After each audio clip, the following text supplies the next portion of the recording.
Hello everyone, welcome to learner B. I am Shivani Chauhan. इस video में हम देखेंगे क्लास 8 साइंस की बुक का चैप्टर 13 साउंड का पार्ट 3 और इसके साथ हमारा ये चैप्टर पूरा कंप्लीट हो जाएगा। इससे पहले के वीडियोस का लिंक मैं आप लोगों को डिस्क्रिप्शन बॉक्स में और कमेंट में पिन कर दूंगी। जो कमेंट सबसे टॉप पर कमेंट होगा उसमें आपको लिंक मिल जाएगा इस वीडियो का और मतलब सारे के सारे चैप्टर्स का। इससे पहले जो भी चैप्टर्स हमने साइंस के बना रखे हैं इस चैप्टर के इससे पहले के वीडियोज़ भी सारे आप लोगों को मिल जाएंगे। वैसे हमारे दो चैप्टर और बचे हैं, ये 13 है, 14, 15, बाकी तो हमारे सारे कंप्लीट हो गए हैं।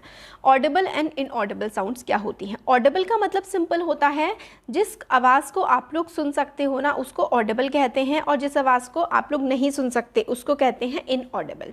तो we know that we need a vibrating body for production of sound. हमें पता है कि अगर हमें आवाज़ सुननी है कोई, तो जो बॉडी होनी चाहिए वो वाइब्रेटिंग होनी चाहिए ना। वाइब्रेटिंग बॉडी ही साउंड प्रोड्यूस करती है, ये तो हम बहुत बार देख चुके हैं। Can we hear the sound of all vibrating body? But क्या ऐसा है कि जितनी भी दुनिया में वाइब्रेटिंग बॉडी है सबकी आवाज़ हम सुन सकते हैं? In fact the fact is that sound of frequency less than 20 vibration per second यानी कि 20 hertz can not be detected by human ear. तो हम लोग की पता है ह्यूमन की रेंज कितनी होती है? ह्यूमन की जो कानों की रेंज होती है ना वो होती है 20 से लेकर के 20,000 हर्ट। मतलब 20 हर्ट से नीचे की आवाज़ हम लोग नहीं सुन सकते और 20,000 हर्ट से ऊपर की आवाज़ें हम लोग को सुनाई नहीं देती हैं।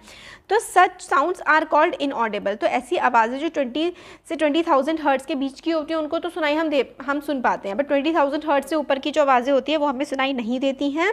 और इस तरीके की आवाज़ें जो हमें सुनाई नहीं देती, मतलब 20 से लेकर के 20,000 हर्ट्ज़ तक की आवाज़ें ही हमें सुनाई देती हैं। 20 हर्ट्ज़ से छोटी, ये 20,000 हर्ट्ज़ से ज़्यादा आवाज़ हमें नहीं सुनाई देती है, और इसलिए हम इस तरीके की आवाज़ों को कहते हैं कि भाई ये तो इनऑडिबल साउंड्स हैं।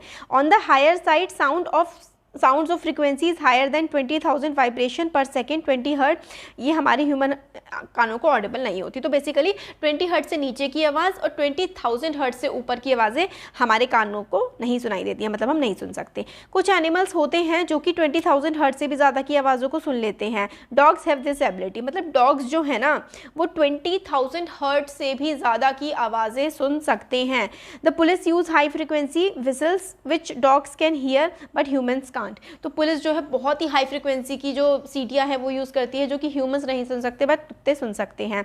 Ultrasound equipment familiar to us for navigating and tracking many medical problems works at frequency higher than 20,000 hertz. तो अल्ट्रासाउंड इक्विपमेंट, मेडिकल इक्विपमेंट और चीज़ों को ढूंढने वाली बहुत सारी ऐसी मशीनें होती हैं जो 20,000 हर्ट्ज से ऊपर की आवाज़ों में काम करती हैं। अब नॉइज़ और म्यूज़िक में, शोर और संगीत में क्या अंतर है? We hear different type of sound around us. हम अलग अलग तरीके की आवाज़ें अपने आसपास सुनते हैं। Is the sound always pleasing? क्या जो हम आवाज़ें सुनते हैं हमेशा अच्छी लगती हैं हमें? Does a sound sometime cause discomfort to you? कई बार ऐसा भी होता है क्या कि जो साउंड है, आवाज़ है, वो आपको अच्छी ना लगे या फिर डिसकम्फर्टेबल, मतलब कंफर्टेबल ना फील कर रहे हो उस आवाज़ से आप? Some sounds are pleasant to hear whereas some are not. कुछ आवाज़ें जो होती हैं सुनने में काफ़ी अच्छी लगती हैं और कुछ आवाज़ें ऐसी होती हैं जो हमें सुनने में अच्छी नहीं भी लगती। Suppose construction work is going on in your neighbourhood. Suppose करो कि आपके पड़ोस में कंस्ट्रक्शन का काम चल रहा है। Are the sounds coming from the construction site pleasing? जो हम कंस्ट्रक्शन का काम चल रहा होता है, कंस्ट्रक्शन साइट से जो आवाज़ें आ रही होती हैं क्या वो आपको अच्छी लग रही होती हैं? नहीं लग रही होती ना। Do you enjoy the sounds produce by horns of buses and trucks? Such unpleasant sound are called noise. तो जो आवाज़ें हमारे कानों को अच्छी नहीं लगती हैं उनको हम कहते हैं नॉइज़ है, यानी कि ये शोर है। In classroom if all the students speak together, अगर सारे के सारे बच्चे क्लास में एक साथ बोलने लगते हैं तो कितना शोर हो जाता है, और इसके बजाय कोई म्यूजिकल इंस्ट्रूमेंट बज रहा होता है तो बड़ा ही प्लीजिंग होता है, बड़ा अच्छा लगता है उसको सुनना, तो उसको हम लोग कहते हैं music. Sound produce by a harmonium is a musical sound. The string of a sitar also gives out a musical sound. तो गिटार जो सितार होता है उसका जो स्ट्रिंग होता है वो भी काफ़ी अच्छी प्यारी आवाज़ देता है। But if a musical sound becomes too loud, अगर बहुत तेज़ हो जाए म्यूजिकल साउंड तो भी वो मेलोडियस नहीं होती, तो भी वो अच्छी नहीं लगती है।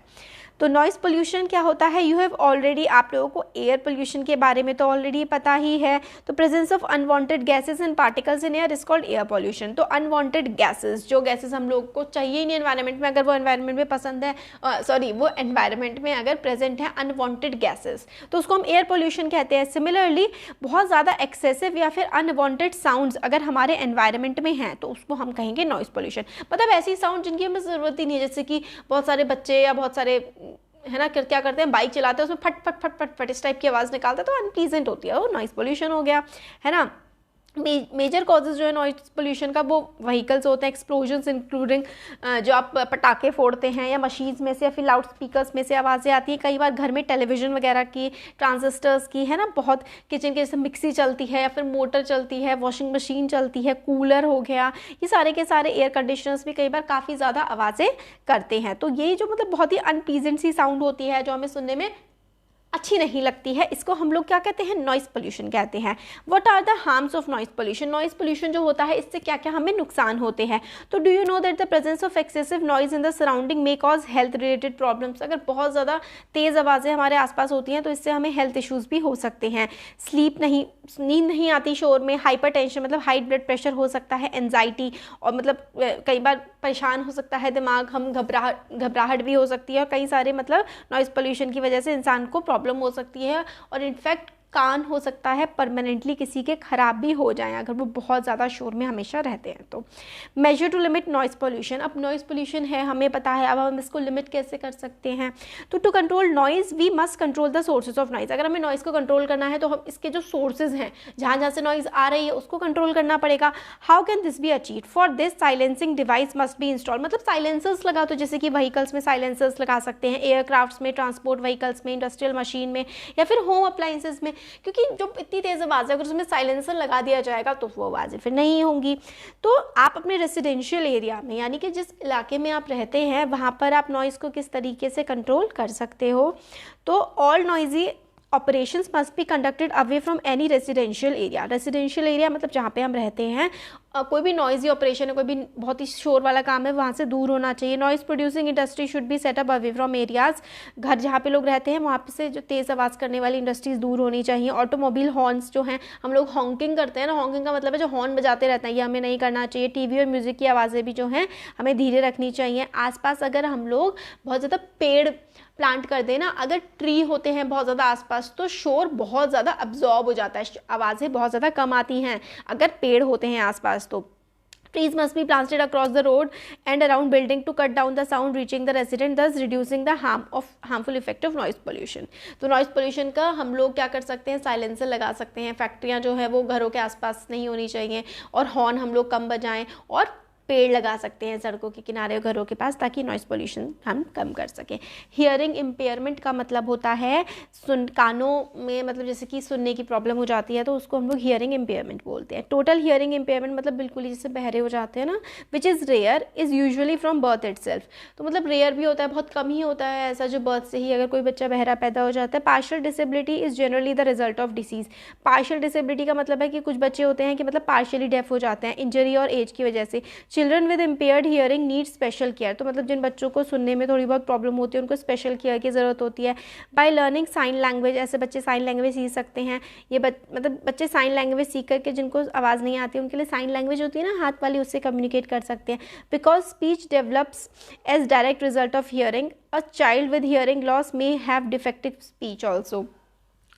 तो मतलब कई बार बच्चों में प्रॉब्लम हो जाती है तो कई बार स्पीच की दिक्कतें होती हैं, तो मतलब पूरी तरीके से बहरे नहीं होते बट स्पीच डिफेक्ट्स भी हो जाते हैं, है ना। जो मतलब जिनके कानों में आवाज़ नहीं सुनाई पड़ती तो वो बोल भी तो नहीं पाते ढंग से, स्पीच डिफेक्ट्स हो जाते हैं। Technological devices for hearing impaired have made it possible for such person to improve their quality of life. तो टेक्नोलॉजिकल डिवाइस का यूज़ कर सकते हैं, मतलब हियरिंग एड्स होते हैं जिससे कानों में आवाज़ अच्छे से आ जाती है। Society can do much to improve the living environment for hearing impaired and help them live normal life. तो जो सोसाइटी है हम लोग भी मदद कर सकते हैं ऐसे लोगों की जिनको सुनने में थोड़ी प्रॉब्लम होती है, उनकी मदद करके उनकी लाइफ को हम थोड़ा सही और ईजी बना सकते हैं। तो ये हमारा चैप्टर यहाँ पर हो गया है कंप्लीट। अगर आपको अच्छा लगा है तो चैनल को सब्सक्राइब करिए, अपने फ्रेंड्स के साथ शेयर करिए। Thank you.